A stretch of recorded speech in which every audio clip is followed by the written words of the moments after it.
Eh bien, bienvenue pour cette séquence numéro 2 de Chimie at Home consacrée à la chimie organique et dans ce chapitre-ci à l'isomérie. Que sont des isomères? Ce sont des membres d'un ensemble de composés qui ont la même formule moléculaire mais qui diffèrent par l'agencement des atomes dans la molécule. Nous allons voir qu'il y a différents types d'isomérie. Il y a des isomères dits de constitution. Dans de tels isomères, les composés possèdent des enchaînements d'atomes qui sont tous différents. La connectivité des atomes est différente d'un isomère de constitution à l'autre.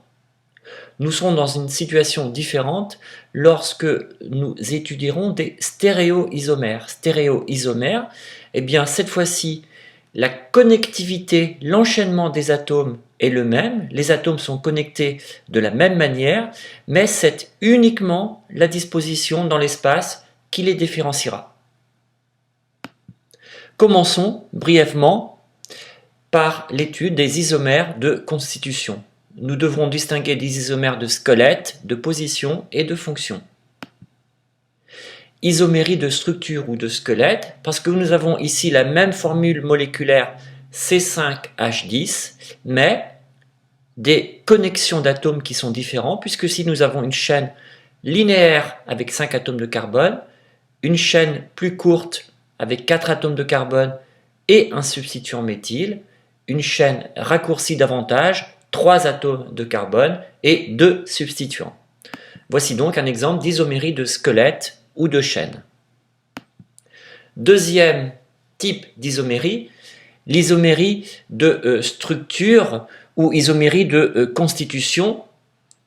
Dans ceci, en fait, c'est la position d'un groupe qui change.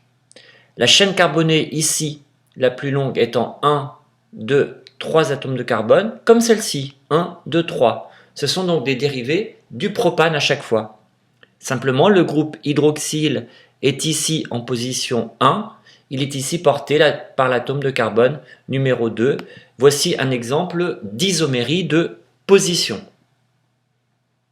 Et enfin, terminons par toujours ces composés qui ont la même formule moléculaire, mais qui diffèrent ici complètement par la connexion des atomes et par les propriétés chimiques, puisque nous n'y trouvons pas donc les mêmes fonctions ou groupements caractéristiques. Nous avons ici un alcool, en l'occurrence le propane 1-ol, tandis qu'ici, à droite, il s'agit d'un hétéroxyde, à savoir donc ici le méthoxyéthane. Méthoxy pour ce groupe CH3O, et puis éthane parce que lié à cette chaîne carbonée principale avec 2 atomes de carbone.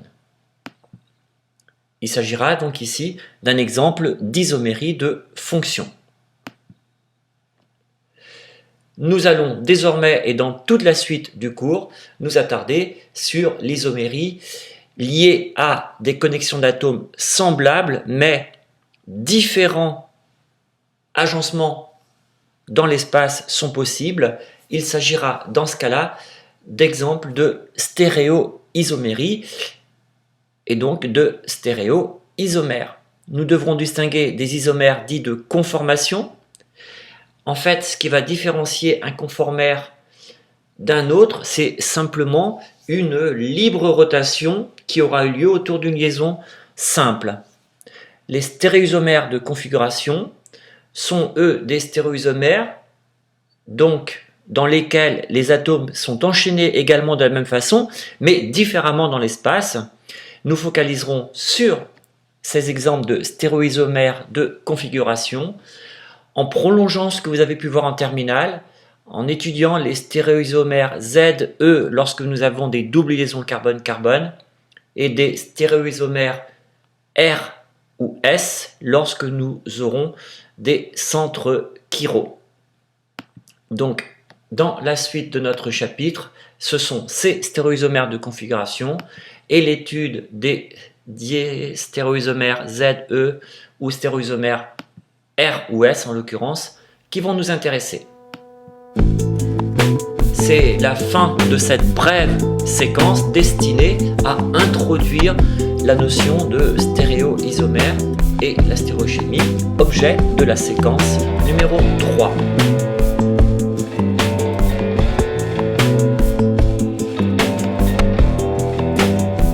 Stéréochimie ou la disposition spatiale des atomes Nous n'en aurons dans une jamais molécule. fini.